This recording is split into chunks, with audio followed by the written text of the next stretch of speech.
Essa é uma década que vai definir a mudança climática e o futuro é muito incerto.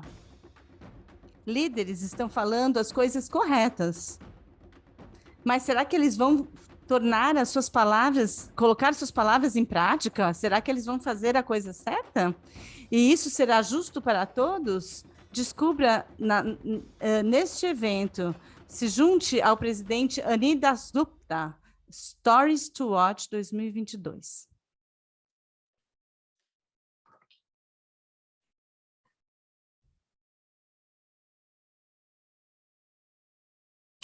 Good morning, good afternoon, good evening. Welcome to Stories to Bom Watch. dia, boa tarde, boa noite. Bem-vindos a Stories to Watch 2022. WRI is a global organization that delivers solutions. Organização global para trazer soluções para melhorar a vida das pessoas. Nós temos um staff de 500 pessoas trabalhando em 12 países do mundo. Hoje nós temos o Stories to Watch. Vamos analisar os grandes momentos, tendências do ano que vem, que vai formatar o mundo. Algumas do ano passado são semelhantes aos de hoje, alguns são diferentes. Nós estamos compartilhando nossos insights, ideias baseados em dados e tendências e fazendo perguntas. O que essas histórias significam para nós podermos estar num caminho mais sustentável? A diferença desse ano é que o Stories to Watch vai ser apresentado pelo nosso presidente e CEO, Ani Dasgupta. Ele entrou nesse cargo em junho de 2021. Ele liderou o nosso programa para cidades por 7 anos. Ele vem de Delhi, na Índia, e ele é um líder reconhecido amplamente em relação às cidades, pobreza, e nós estamos muito honrados de que Ani está neste novo capítulo conosco. A outra diferença esse ano é que nós temos apresentações pré-gravadas. Não se preocupe, o Ani está aqui, eu vi ele essa manhã, e ele vai estar aqui para nós perguntas e respostas imediatamente depois da apresentação. Em primeiro lugar, se você quiser escutar a apresentação em francês, inglês ou português, você pode assinalar o botão de interpretação e depois coloque as suas perguntas na caixa de perguntas, Q&A, porque depois a gente vai utilizar no painel de discussão no final. Em terceiro, mantenha a conversa, use a hashtag STW2022, se você está na mídia social. E, por fim, nós vamos compartilhar a apresentação total, os slides, no nosso site. Então, por favor, verifique isso depois. Então, já falamos desses detalhes, agora, por favor, nós vamos assistir a Stories to Watch 2022 com Ani Dasgupta. Desfrute da apresentação.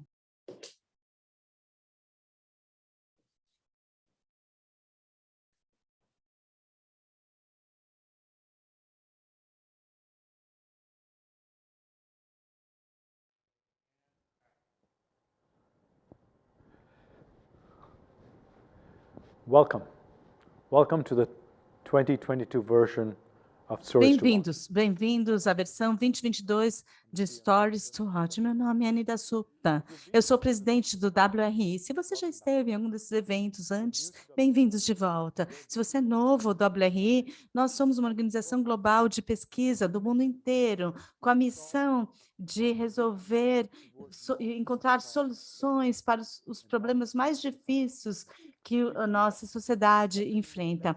Nós fazemos isso trazendo os melhores da ciência e o conhecimento prático de como as coisas são feitas na base, juntos, e trazendo soluções que podem ser escalonadas. Quando nós começamos a fazer isso, no começo dos anos 2000, nós introduzimos tópicos como mudança climática para a sociedade. Nós fazíamos numa sala com cerca de 10 jornalistas e havia essa essa questão da mudança climática. Ainda ninguém conhecia, as coisas mudaram. O objetivo hoje é não falarmos de novidades que vocês não conhecem. Vamos falar sobre 6 coisas, 6 assuntos que nós sabemos que vocês conhecem e que provavelmente você vai ter que enfrentar através do seu trabalho, nos jornais, em debates. São questões, nosso objetivo é compartilhar uma visão geral dessas questões e também detalhes. Nós vamos apresentar como uma equipe coletiva e também como comunidade. E vocês vão perceber que, embora haja 6 histórias, a natureza interconectada dessa história não diz somente a clima e carbono, mas diz respeito à saúde, nossa bem-estar, nosso trabalho, bem-estar da coletividade. E se nós avançarmos, isso é uma mudança positiva, nós abordarmos não somente como uma questão de reduzir carbono, mas uma análise da sociedade que vivemos. Mas antes de entrarmos nessas 6 histórias, vamos analisar o momento em que vivemos. O ano que passou foi um ano muito importante. Nós estamos no 3º ano de uma pandemia que afeta a vida de todos. Todos que estão ouvindo aqui foram impactados pela pandemia. Eu não imaginaria que eu estaria trabalhando de casa no 3º ano seguido. É um ano também de divisão política. No último ano, nós vimos essa imagem em todos. As divisões políticas que nós vimos aqui nos Estados Unidos está acontecendo no mundo inteiro. O Covid também causou grandes disrupções. Essa imagem, essa fotografia é muito importante deste navio no canal de Suez. Existiu também choques energéticos no mundo inteiro. Nós tivemos inflação, aumento do preço da gasolina. Os impactos da mudança climática estão aqui no mundo inteiro. Nós vemos um evento após o outro. Essa imagem especial é de algumas semanas atrás.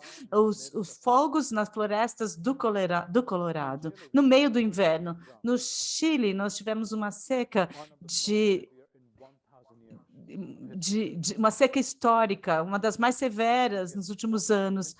Milhares de pessoas tiveram que receber água. Aqui no Brasil também nós vemos enchentes, então ciclos de secas e enchentes que traz desastres. O mundo inteiro está enfrentando eventos semelhantes e a desigualdade que foi demonstrada da forma como as vacinas são distribuídas no mundo em 2020 e 2021. Os países mais ricos têm 70% da população vacinada e, ao mesmo tempo, os países mais pobres, apenas 7% da população vacinada. E, no último ano, nós vimos uma diminuição nas emissões de carbono. E nós achávamos que essa diminuição na emissão de carbono ia continuar e de que nós estaríamos numa economia verde, mas isso não aconteceu. Logo que os economistas voltaram, as emissões cresceram muito rápido, mas,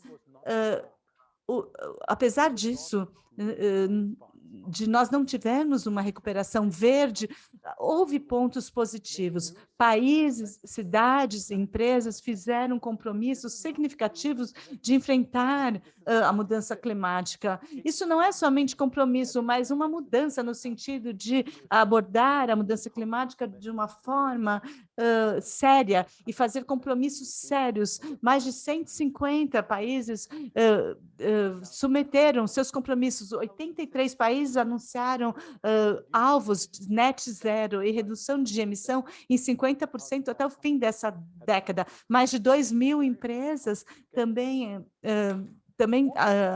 assumiram compromissos para chegar ao net zero. Tudo isso aconteceu em Glasgow, em novembro.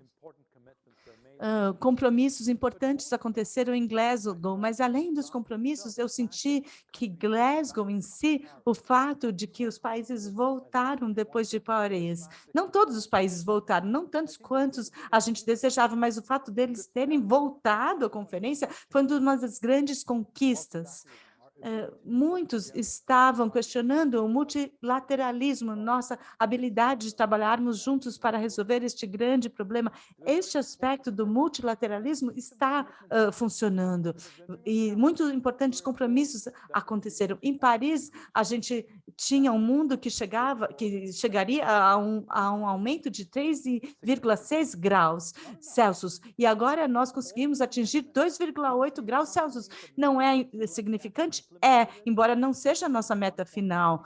E se todos os compromissos que foram feitos em Glasgow forem cumpridos, nós chegaremos a 1,9 graus Celsius. Não estamos no 1,1 grau e meio Celsius, mas estamos na direção correta. A principal questão que nós temos agora será que todos esses compromissos dos líderes do mundo vão se tornar ações reais no mundo? Essa é a pergunta deste ano. The first story is about net zero. Net zero. A primeira história sobre net zero. Net zero é uma grande ideia de compromisso em reduzir as emissões de carbono até 2050. E, ao mesmo tempo, as pessoas estão questionando a credibilidade desse compromisso. E por que uma ideia tão boa de reduzir carbono até 2050 está sendo questionada? Os sinais da mudança climática estão mais claros a cada dia. E os cientistas do mundo apresentados pelo IPCC mostraram que além de 1,5 grau Celsius, o impacto seria exponencial. E o que quer dizer net zero? Por que net? Por que não somente zero? Deixa eu te apresentar uma banheira. Eu tenho certeza que você não esperaria uma banheira nessa conversa que estamos tendo hoje. Imagine, no entanto, uma banheira como sendo o nosso meio ambiente e a água que flui nele são as emissões que nós estamos produzindo hoje. Se continuarmos a fazer o que estamos fazendo, nós vamos preencher a banheira e logo ela transbordará e chegará a 1,5 graus. Então, o que nós temos que fazer para chegar num lugar, numa banheira, onde ela não transborda? Reduzir a quantidade de água que colocamos na banheira. Esta é a coisa mais importante a fazer. Em segundo lugar, assegurar que o tamanho do dreno é grande o suficiente de forma que o tanto de água que a gente coloca é o mesmo que sai. Então, o nível de água permanece o mesmo no topo dessa banheira. Isso é o net zero. É a quantidade de emissões de carbono, é a mesma quantidade de emissão de carbono que nós estamos retirando, sequestrando da atmosfera.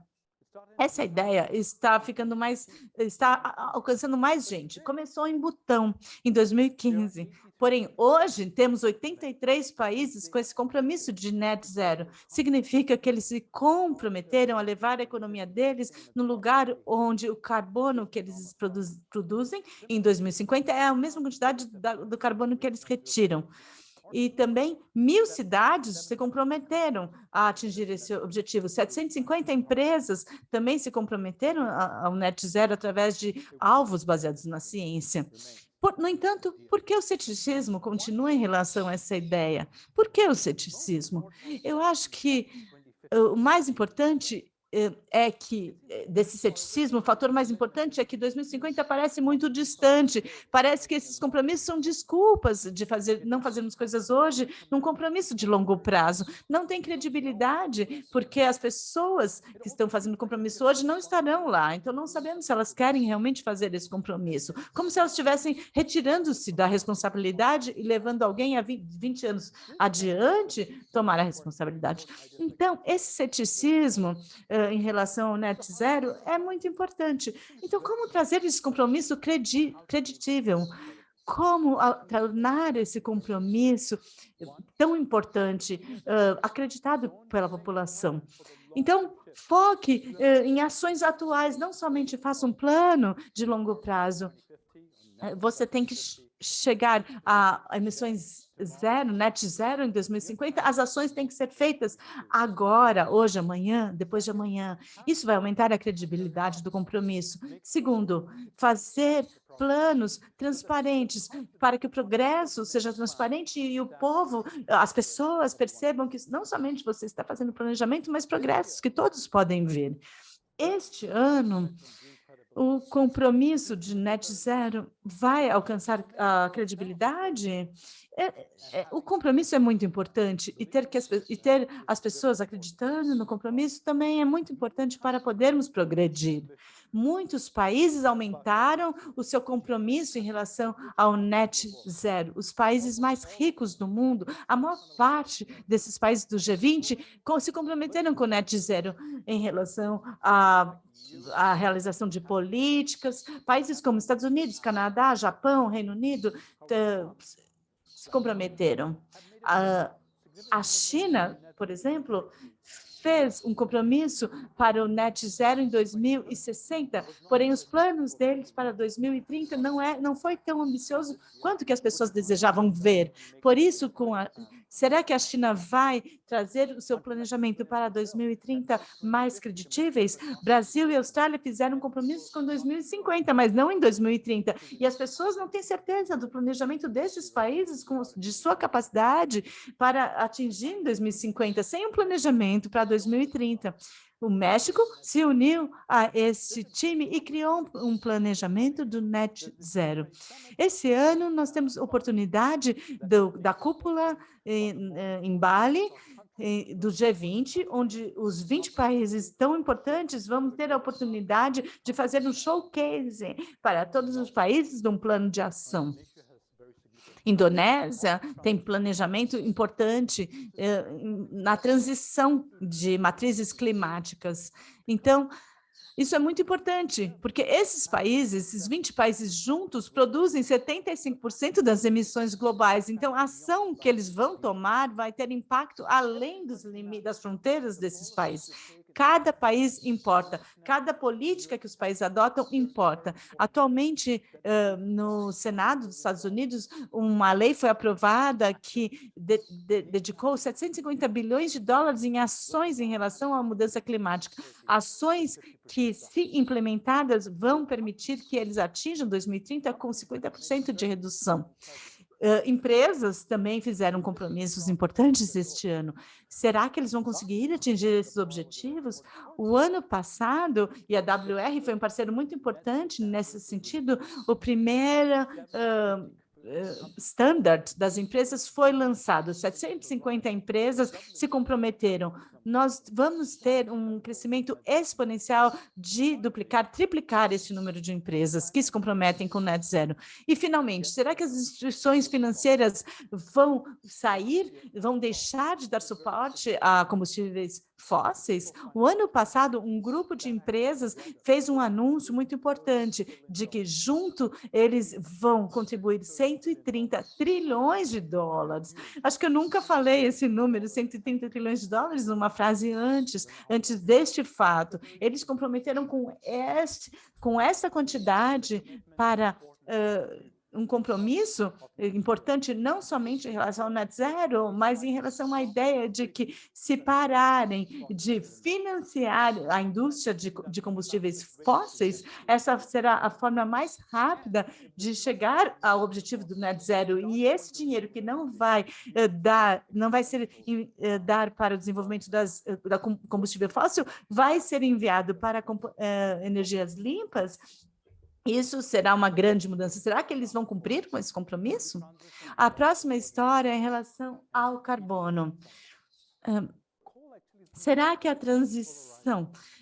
nós temos uma polarização em relação ao carvão.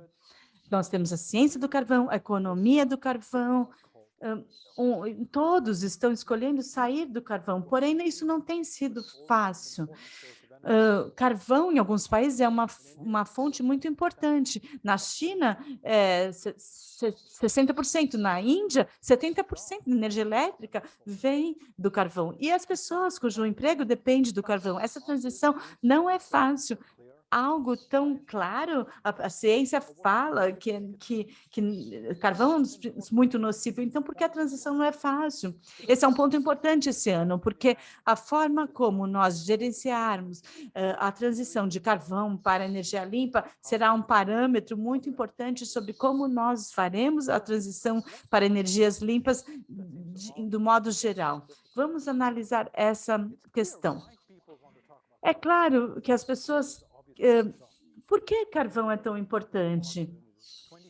É 30% da energia de hoje vem do carvão.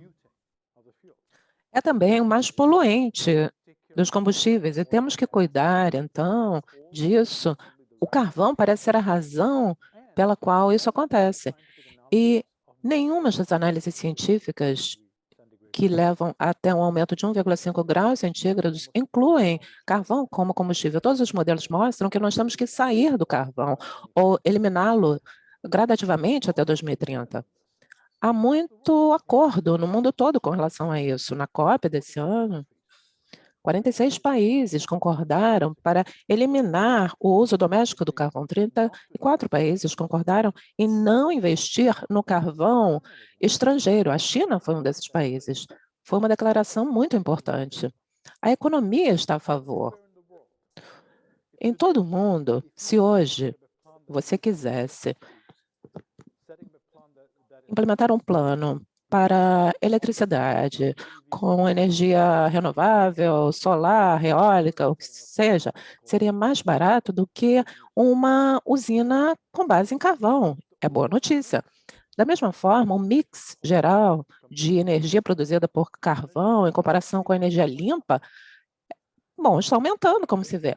E o carvão teve um aumento pequeno no ano passado, mas em geral está baixando.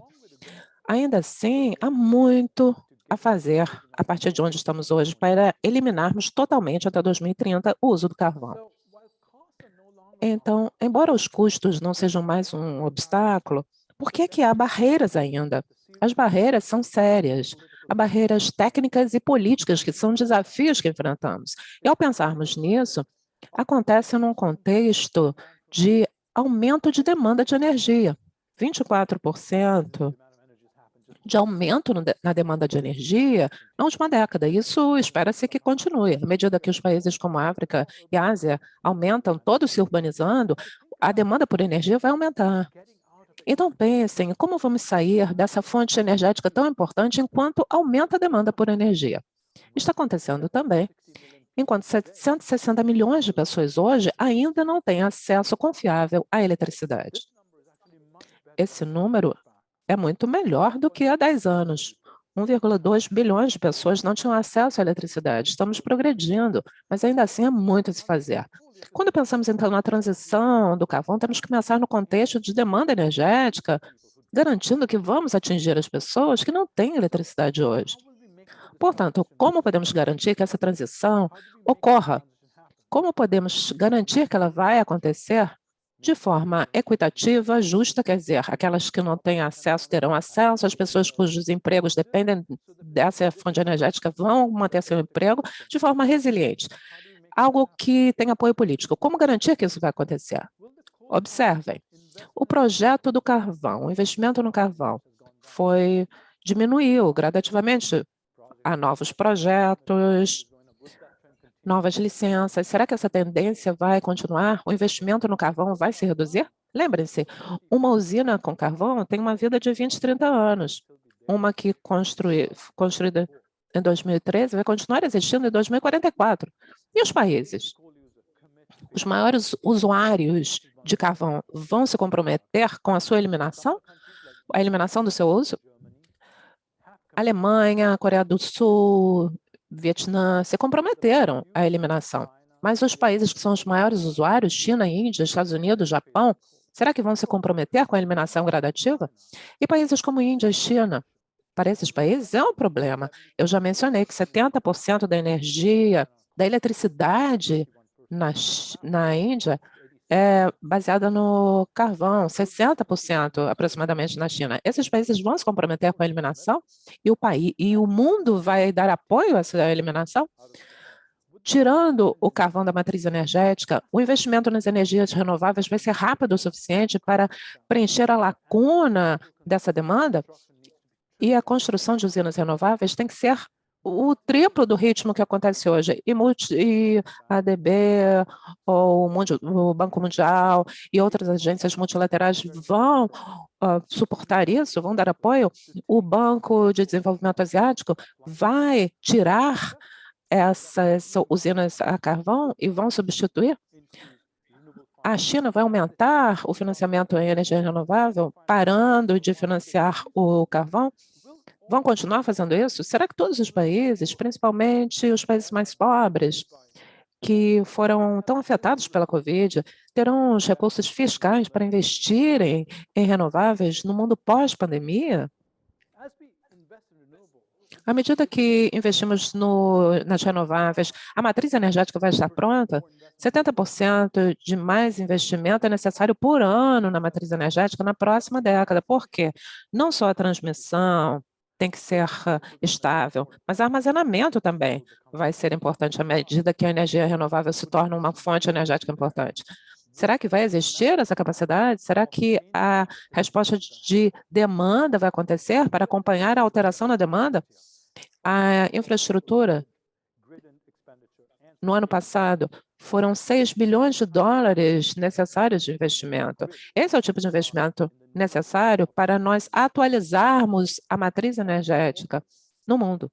E o mais importante, as pessoas cuja subsistência, 7 milhões de pessoas, dependem do carvão ou da indústria baseada no carvão para a subsistência própria de suas famílias.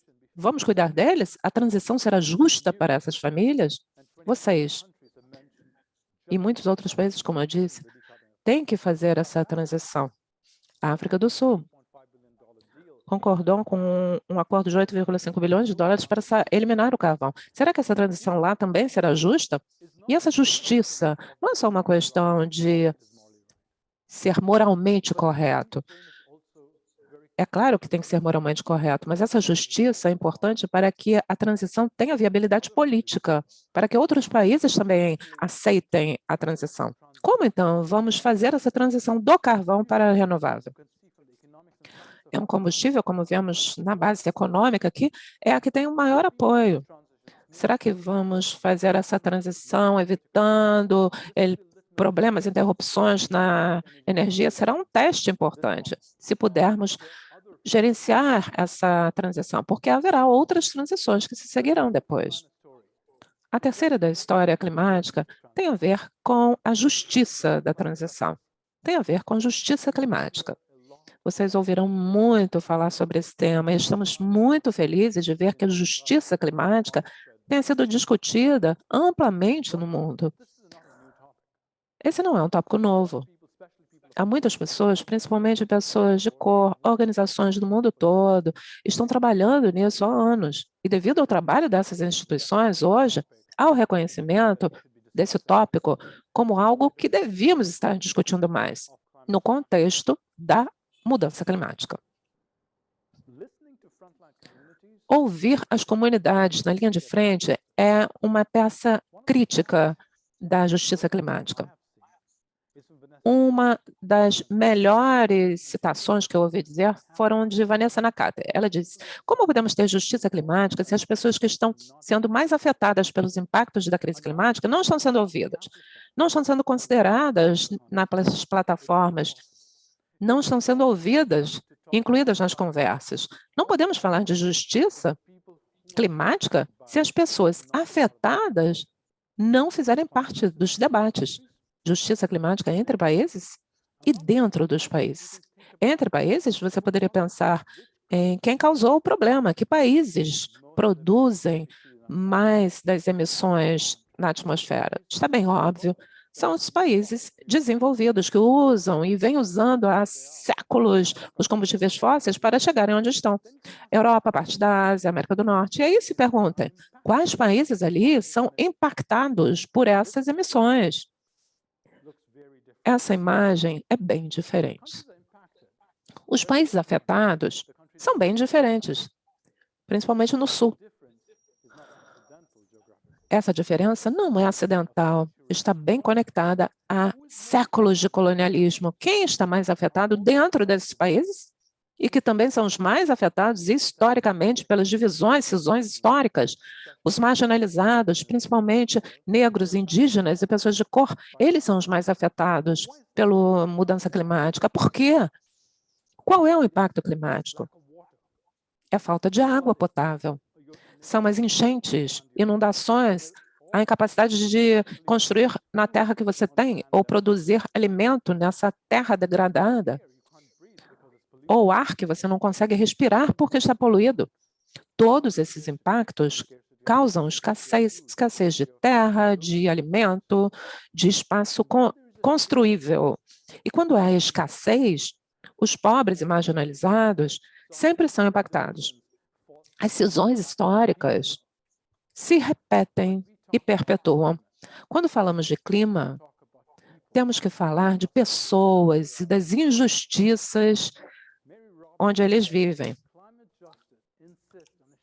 A justiça climática insiste numa mudança, como eu disse, de um discurso de gases de efeito estufa e as calotas polares que estão derretendo, com os movimentos de direitos civis, com as pessoas nas comunidades que estão sendo mais afetadas e que são mais vulneráveis. Ela está pedindo uma mudança. Nós, pensando no clima de forma diferente da ciência, que é tão importante. A ciência é melhor do que nunca, chegando num mundo onde pensamos nas pessoas impactadas. Vocês podem pensar na justiça climática, ou justiça em geral, que é um problema multidimensional. Exclusão existe no mundo todo, mas é visto de forma diferente. Há diferentes formas de pensar nela. Há diferentes impactos. A distribuição desigual, impactos, pessoas que causam, pessoas que deveriam resolver, e recursos para isso, que são distribuídos de forma desigual. Os países ricos têm muito mais recursos do que os países pobres.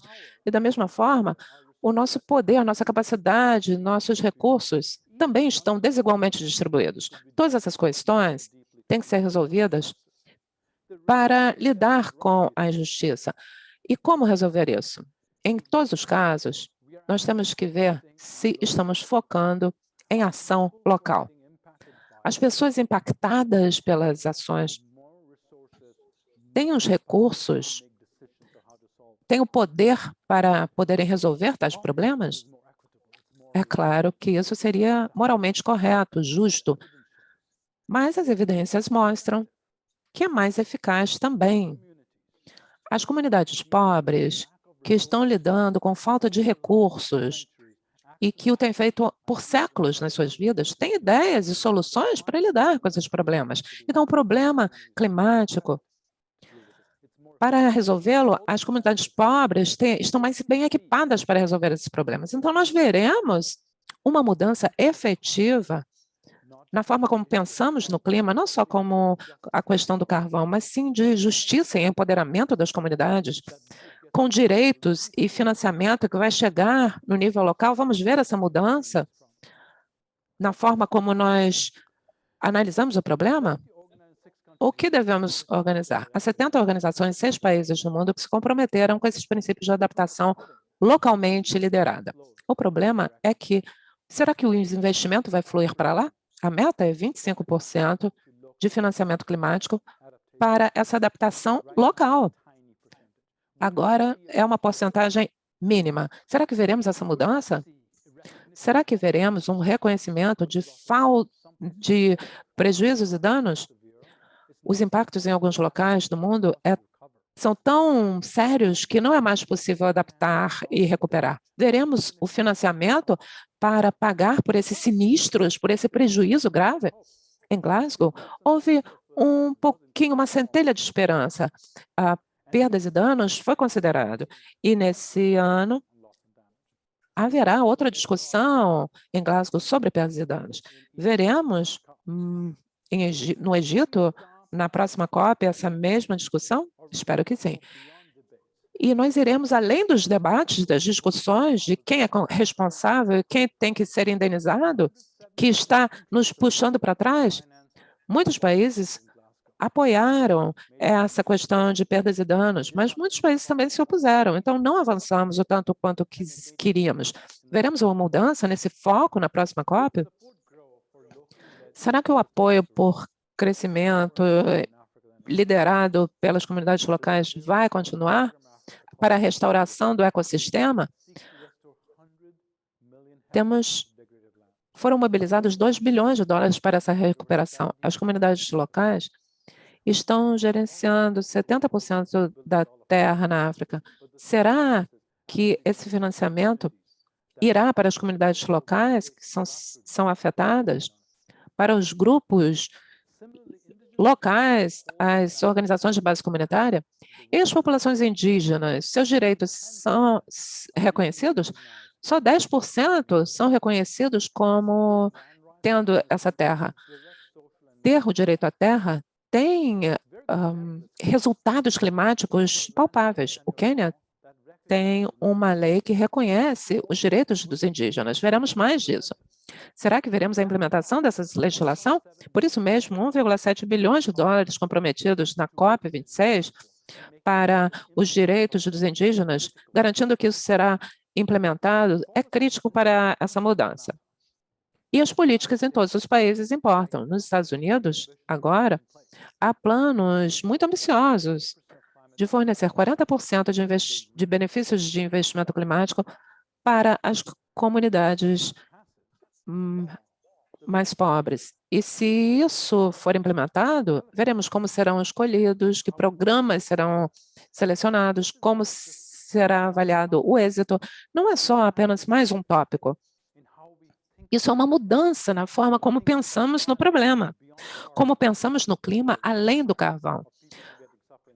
Pensando nas pessoas mais impactadas, aquelas que mais sofrem, para garantir que a injustiça que já existe na sociedade não será replicada nas soluções climáticas, que a exclusão, o racismo embutidos, enraizados na nossa sociedade serão resolvidos à medida que nós definimos novas soluções para a nova economia, para um novo mundo. Temos que observar isso não só nesse próximo ano, mas nos anos que virão. A próxima história a contar é sobre o desmatamento.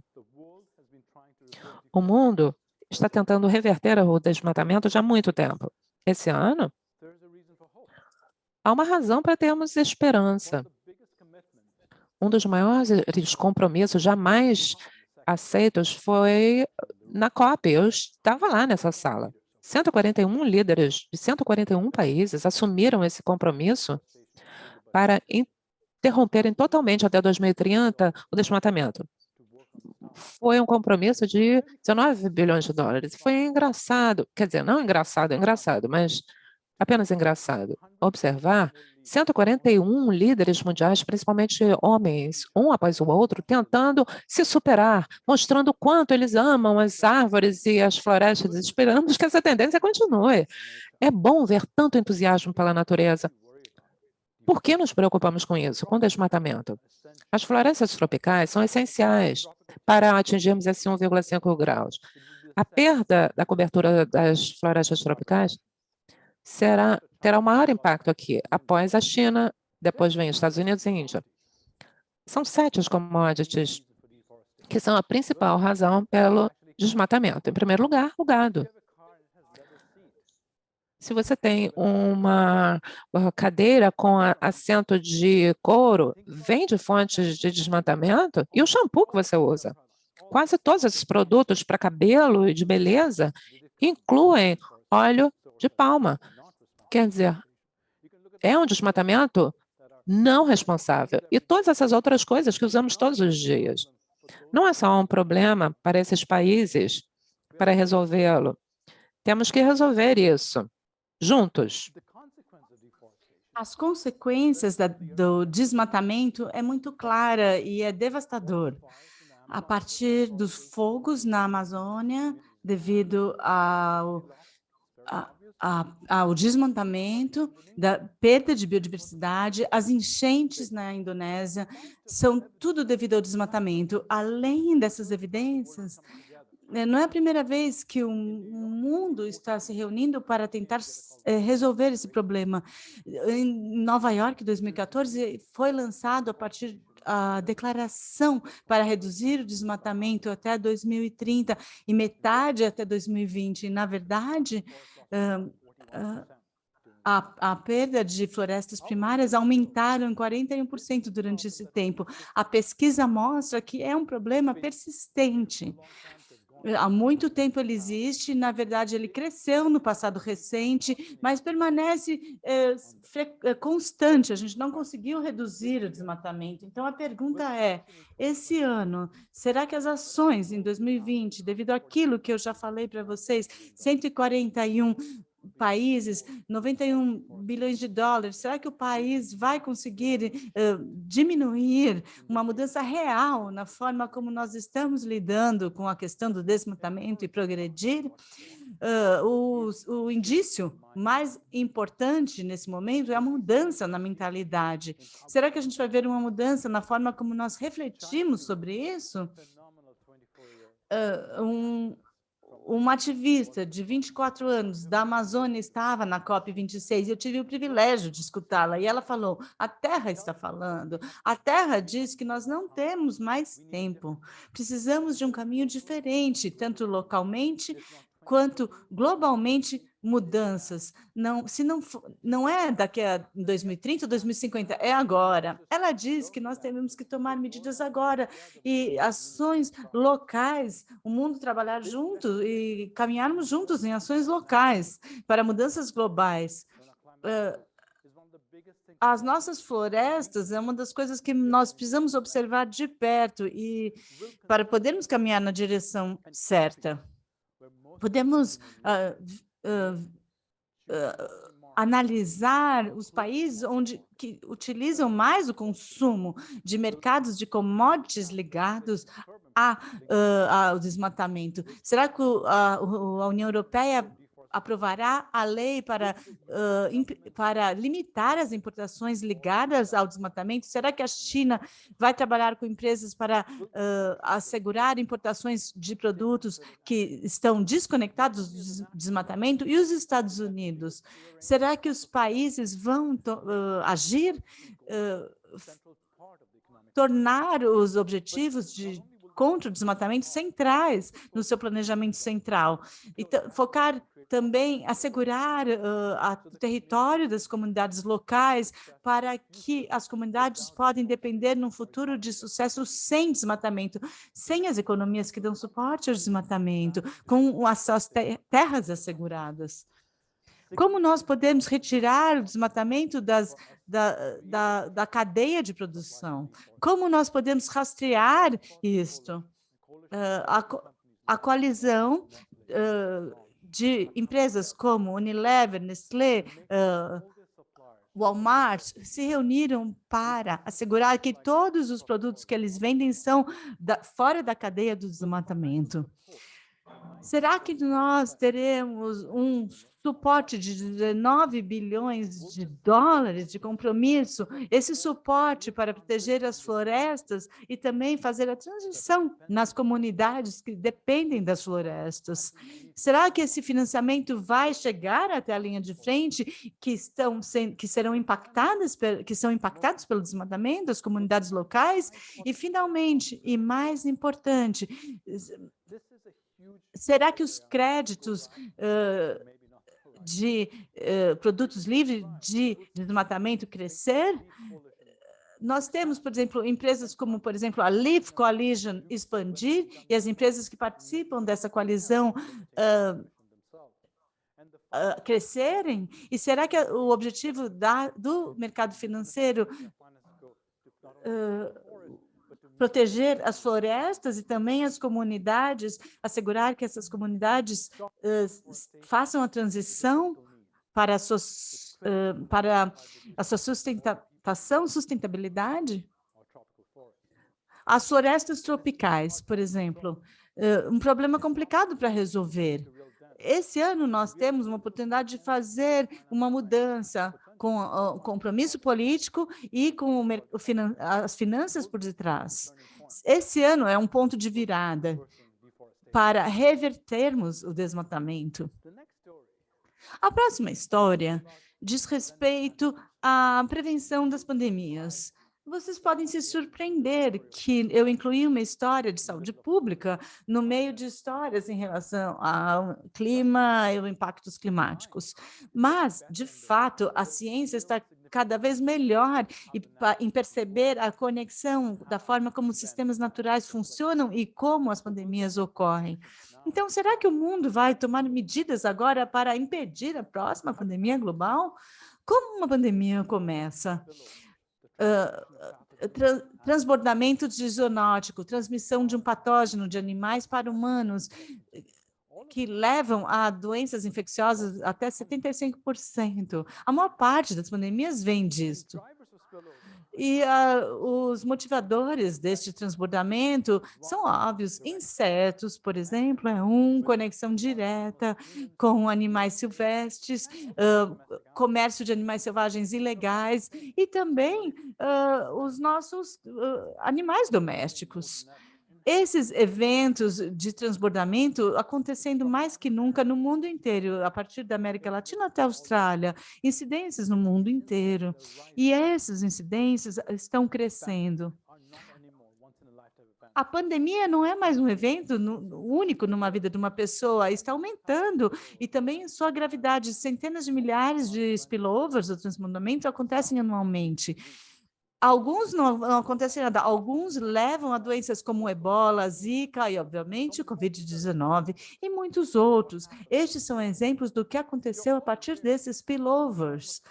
E todos vocês sabem desses custos enormes das pandemias, todos nós estamos vivendo isso. 5,4 milhões de pessoas morreram devido ao Covid-19. Uma terra saudável requer menos pandemias.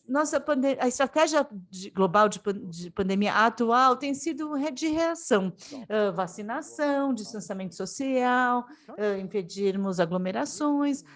Porém, o que acontece é que a gente saberia como prevenir as pandemias, proteger florestas, impedir o comércio ilegal de vida selvagem, reduzir o contato humano com vida selvagem, investir na saúde pública das doenças, os principais locais de incidência de doença.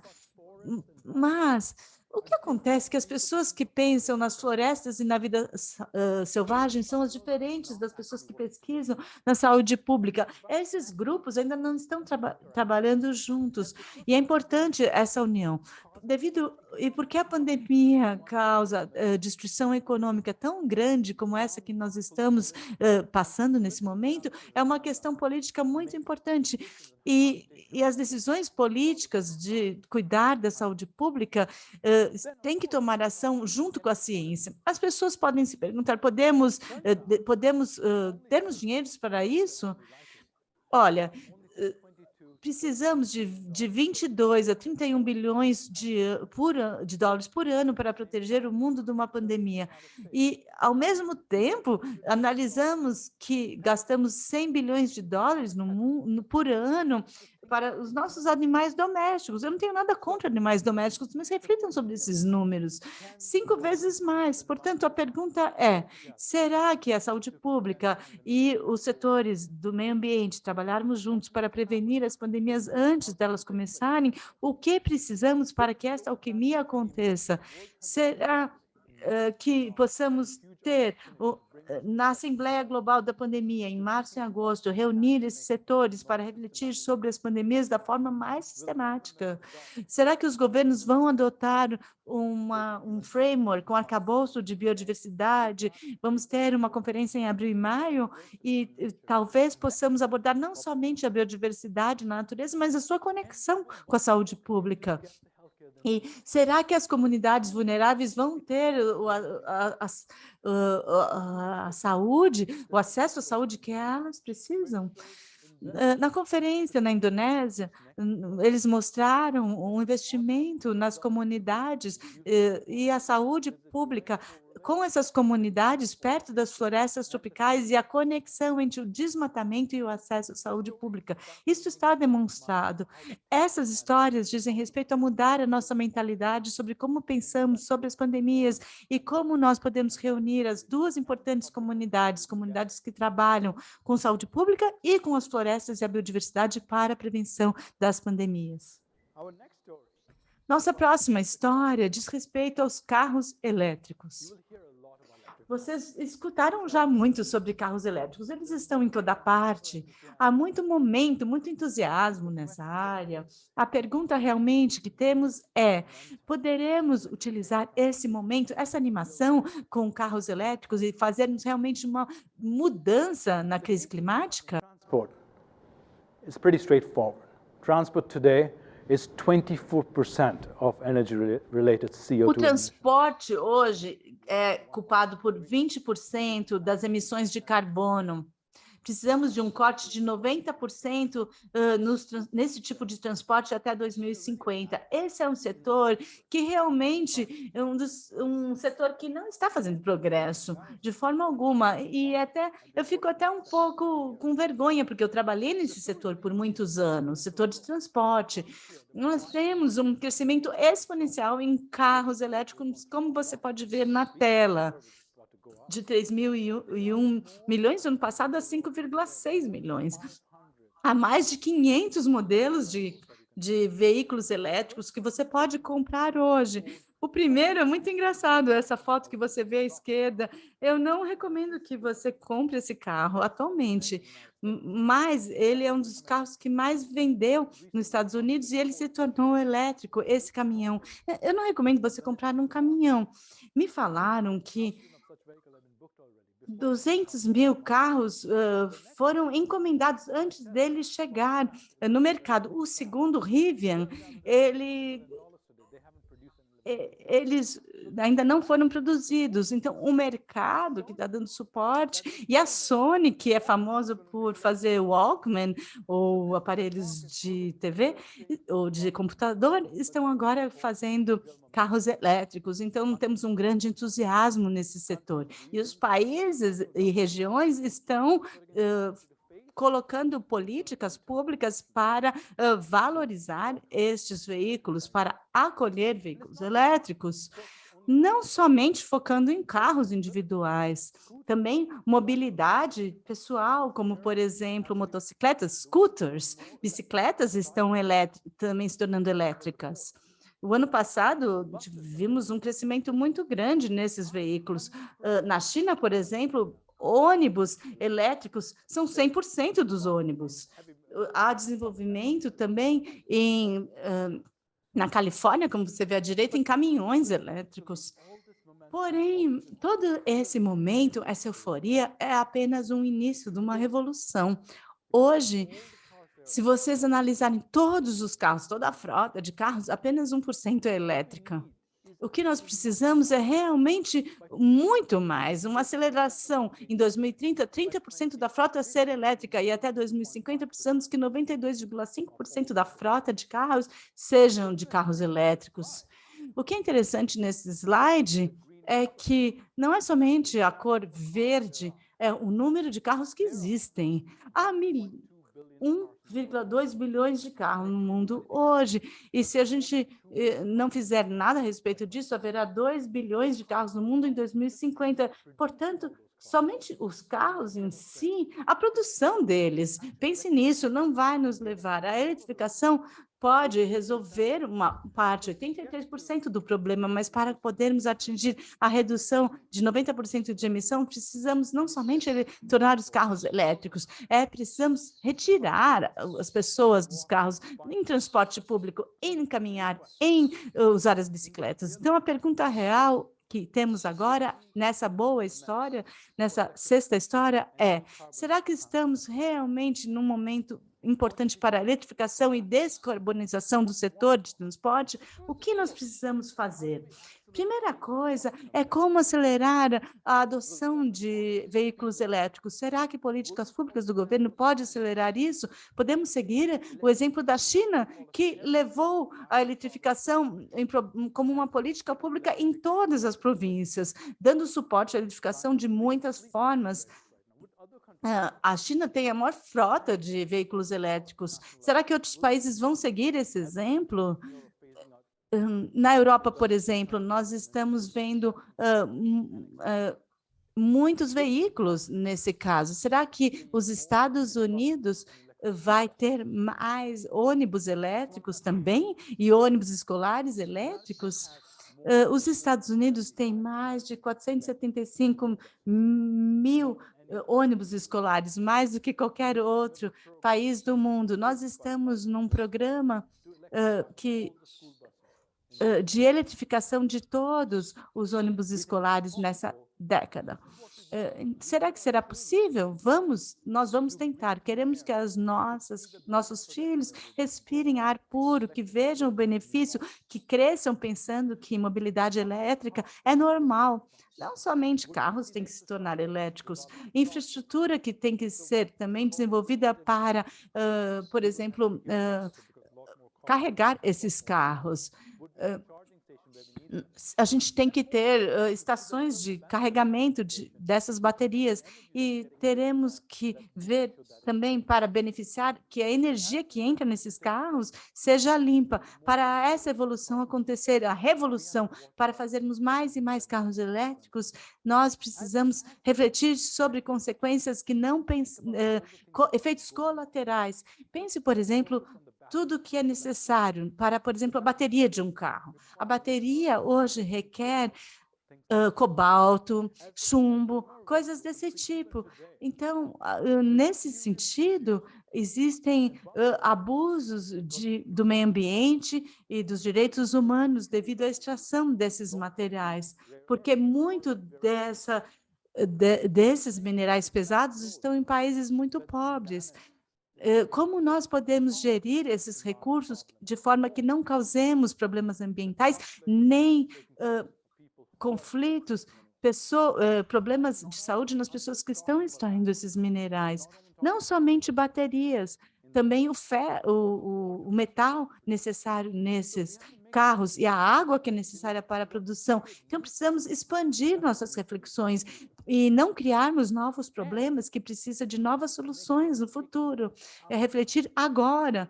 E, por outro lado, como retirar as pessoas dos carros no transporte público para chegarmos aos objetivos que temos climáticos em 2030, é importante reduzir as viagens em carros individuais entre 4% a 14%. Por exemplo, países na África, Ásia, China, a demanda de carros está aumentando. Então, é importante reverter essa demanda e trazer as viagens dentro das cidades para viagens em bicicletas ou caminhadas e aumentar em 50% da capacidade de transporte público e fazer uma mudança real, é construir cidades que não requer que a gente tenha essas viagens de carro. É preciso, em cidades como Bogotá, Copenhague, Melbourne, que são cidades onde se pode caminhar. É um objetivo de longo prazo, claro, e durante a pandemia, durante esta virada, é importante que essas cidades construam infraestrutura para caminhar. Bogotá, eu acho que criou 100 quilômetros mais de ciclovias. Então, à medida que a gente está saindo dessa pandemia, é importante implementar esse planejamento e não reverter na medida que a economia se recupera. Essa é uma oportunidade enorme para a gente. Existe um momento muito importante para o transporte elétrico. Será que a gente vai aproveitar esse entusiasmo e criar realmente uma virada, tirando as pessoas do transporte? Desse transporte com combustíveis fósseis? São escolhas que vão impactar não somente essa década. vai impactar no futuro. É um debate muito importante. Nós esperamos que você esteja participando ativamente na discussão e faça perguntas agora. Não são posições neutras. Todas essas posições são importantes, são posicionamentos ligados a um futuro que não é somente de zero carbono, mas que é benéfico para as pessoas e para a natureza. Obrigada por estarem aqui. Não somente obrigada por estarem aqui, mas espero que vocês se unam à nossa jornada de um mundo de zero carbono, um mundo onde os seres humanos e a natureza prosperem juntos. Obrigado por estarem aqui e estou disponível para a discussão.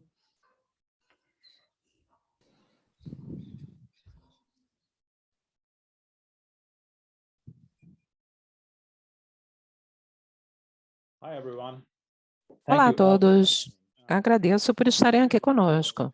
Estou muito ansioso por essa discussão ao vivo. Agradeço a todos pelas perguntas enviadas. Continuem fazendo isso usando a função de QIA, perguntas e respostas, na parte inferior da tela, para fazer perguntas. Vamos tentar responder online o máximo de perguntas, mas também queremos fazer ao grupo de especialistas algumas perguntas. Temos um grupo aqui que está na tela, e muitos mais estão online conosco. Vamos pular aqui. Eu acho que a primeira pergunta que eu quero fazer é para Jennifer Lake, que é chefe do programa NG. Eu vou ler aqui para o público. Jennifer, a pergunta é: se a demanda por energia vai aumentar, a energia renovável será suficiente para suprir isso? Não é importante ter também um modelo de redução do consumo energético? Que compromissos existem no mundo com relação a isso? Jennifer? Obrigada pela pergunta. É excelente vê-los todos aqui hoje. É essencial que nós façamos duas coisas ao mesmo tempo: descarbonizar o suprimento energético e também dar apoio na mudança da trajetória da demanda energética. Não quer dizer deixar pessoas fora dessa transição. O que quer dizer é que temos que focar em trazer soluções com eficiência energética rapidamente ao mercado, permitindo que as pessoas reduzam o gasto com energia e, ao mesmo tempo, oferecer a essas pessoas mais qualidade de vida, casas com bom isolamento e tecnologias que permitam essa solução e essa transição nas suas famílias. Sabemos que a eficiência energética está muito obsoleta e necessita de investimentos, e tem que ser uma mudança para os legisladores. Obrigado, Jennifer. Chip? Excelente pergunta aqui sobre emissão e biodiversidade. A pergunta é: uma das emissões causa a biodiversidade com a mudança de uso da terra. Temos tecnologia para identificar o problema e os remédios potenciais. Uma análise com base científica e uma resolução têm que ser promovidas. A pergunta, então, feita é: como correlacionar os dados com a biodiversidade? Chip. É claro que isso tem a ver com as iniciativas da WRI. Chip, você primeiro.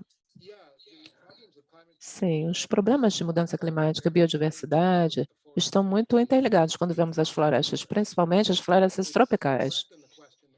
E a pergunta é correta. Temos muitos bons dados, informações, mostrando onde essas duas coisas se cruzam como temática. O problema é que a informação por si não é o suficiente. Precisamos da vontade política, das ações, como você dizia antes na sua apresentação. E precisamos focar nas condições subjacentes que vão permitir o investimento e proteção.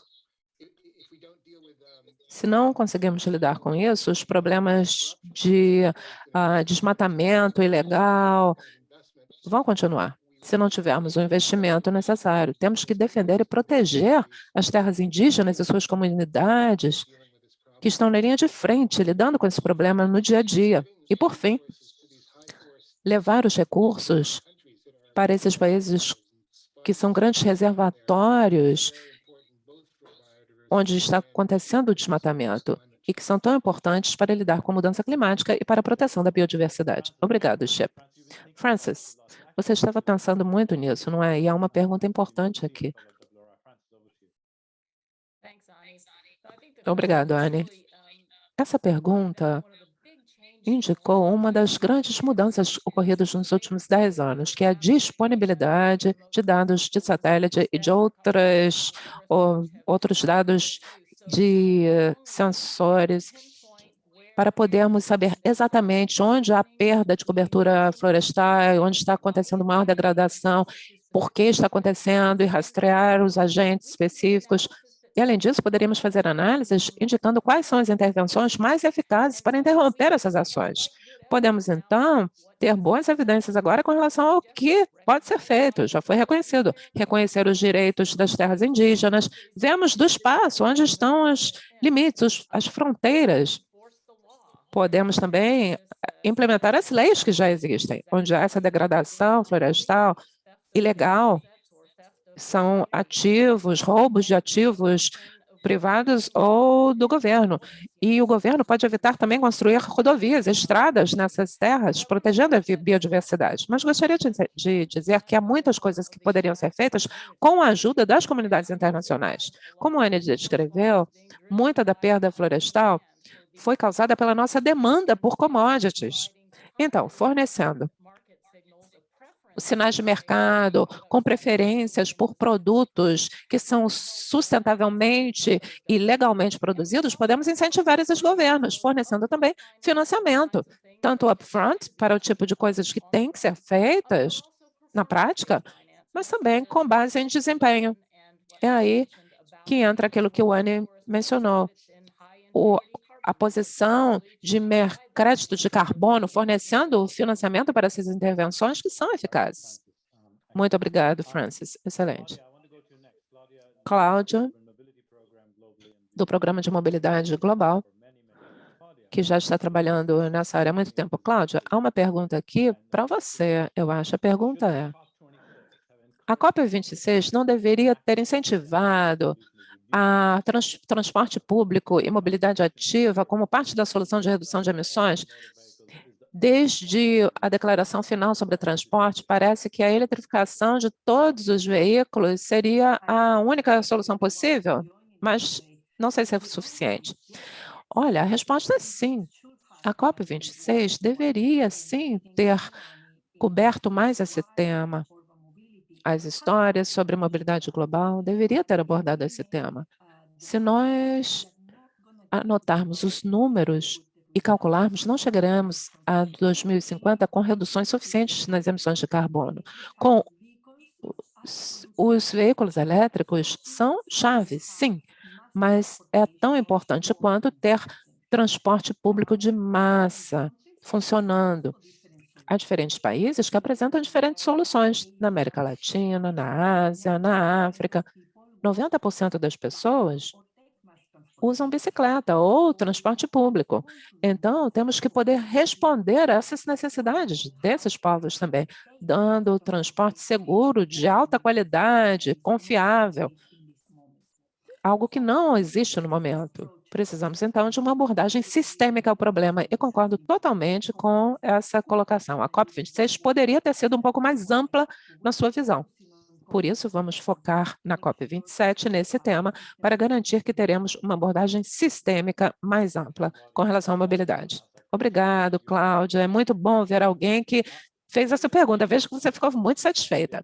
David Wasco, que é da Iniciativa Global. Você vê a pergunta aí que eu vou ler para o público. E é uma pergunta que foi muito esperada e fico feliz que alguém fez essa pergunta. Uma grande mudança é a necessidade de proliferação e padrões voluntários. Esse aumento de emissão vai trazer a mudança necessária? Bom, essa pergunta está ligada às coisas que nós já dissemos, greenwashing e os compromissos necessários. Sim, muito obrigado, Anne.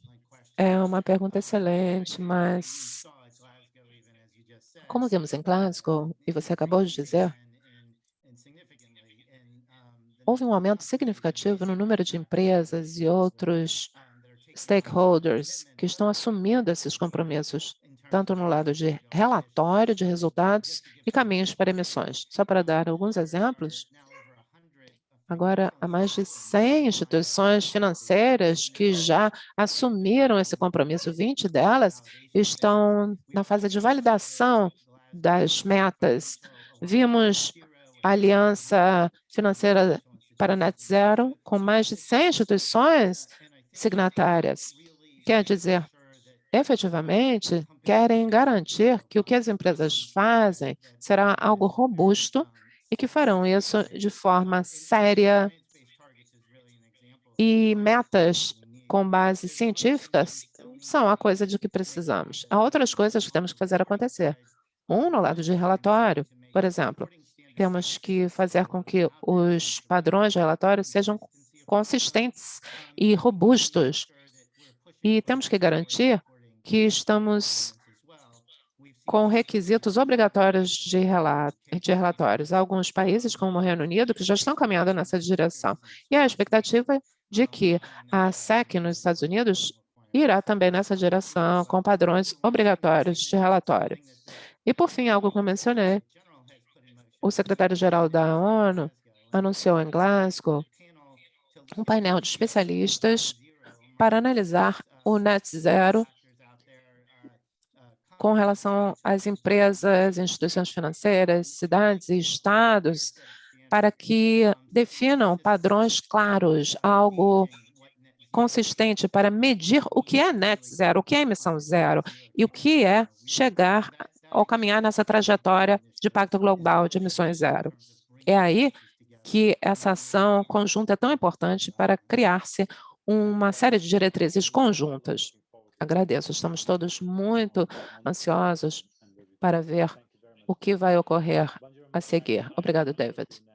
Agora, gostaria de passar para Wanjira, vice-presidente do WRI.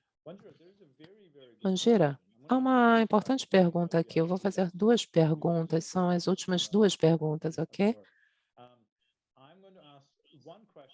Uma pergunta diz assim: há a importância de líderes e governos se comprometendo com a ação. O que, no nível individual, tem que ser feito em 2022? Obrigada, Anne. Os indivíduos, e por indivíduos eu quero dizer todos nós, em todos os setores, a questão da mudança climática e da ação climática em particular, exigindo que nós nos engajemos e como? De forma que ajude a comunicar de formas que não ocorreram no passado. Olhem só, nós que trabalhamos na mídia. Nós, na mídia, temos que fazer com que isso seja algo que envolva engajamento emocional e ação. Até agora, o que vimos foi muitas palavras, muita fala.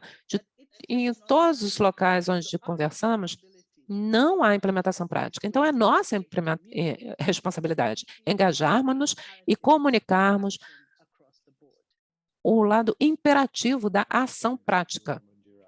Concordamos, Wanjira. Somos todos responsáveis individualmente. Agradeço muito pela pergunta. Wanjira, gostaria de permanecer com você. Temos tempo para uma pergunta a mais. E a pergunta é o caminho futuro. Você se engajou muito já com a COP27 para o Egito, já viajou para lá. Wanjira, COP27 no Egito, como você acha que vai lidar com a justiça climática e perdas e danos, principalmente na África? Wanjira. Grande pergunta. Será a prioridade número 1 para a África na COP27? Com certeza. A premissa de que os países desenvolvidos são responsáveis pela maior parte das emissões de carbono e que, portanto, devem fornecer os fundos financeiros para ajudar a adaptação e a mitigação de efeitos e lidar com perdas e danos dos países menos desenvolvidos. Essa é a principal questão da nossa era. Se estivermos comprometidos efetivamente, será uma grande história de sucesso, saindo da COP27 com um recurso financeiro que vai garantir que aqueles que sofrem hoje, como você disse tão bem na sua apresentação, receberão o apoio necessário. A COP26 nos deu pela primeira vez um reconhecimento novo e a legitimização desse tema de perdas e danos como nunca jamais tínhamos visto antes. Foi uma virada de chave. Então, se nós apoiarmos a justiça climática, se nós realmente levantarmos essa bandeira, então temos que ver perdas e danos sendo discutidos como sendo a injustiça número 1 da nossa era. Então, a COP27 vai colocar esse tema no cerne da questão. Muito, muito obrigado, Wengira. Temos tempo, eu acho, para uma perguntinha mais. Então, deixa eu ver. Ulka, da Índia. Ulka trabalha na Índia com clima.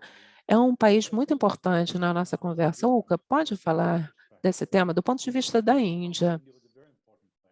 A Índia desempenhou um papel muito importante na COP26. E a COP27? O que vai acontecer esse ano? O que devemos esperar para a COP27? Bom, na Índia, em particular, a COP26 mostrou a questão de eliminação do uso do carvão, as metas de energia renováveis para 2030, que são muito ambiciosas. O que temos que ver esse ano é financiamento e implementação dessas metas 2030, que vão estabelecer as bases para eliminações mais profundas de emissões energéticas em outras áreas.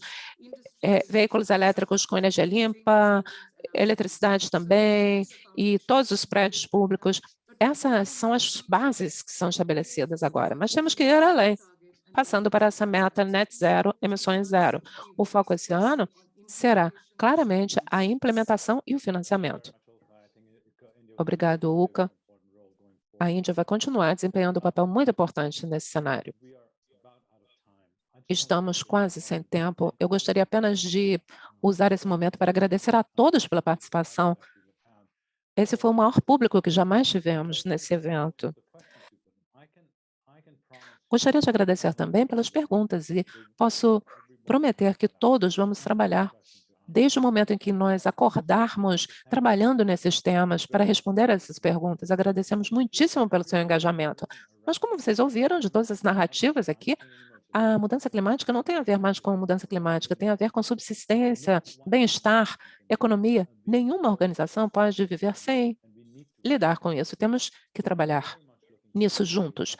Então, estamos muito ansiosos por todo esse engajamento. Estejam conosco, juntos, nós estaremos com vocês. Gostaria que vocês se engajassem conosco, entrem no website, participem do debate. Temos o nosso hashtag também. Vocês podem mostrar a hashtag aí? Hashtag STW22.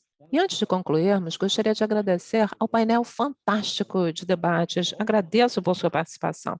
Agradeço também Michael Ulka e toda essa grande equipe que montou esse vídeo, a discussão, e todos os nossos apoiadores.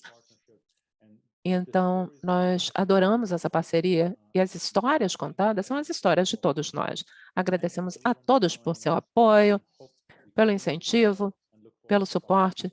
Estamos ansiosos por continuar com essa parceria, trabalhando juntos. Obrigado.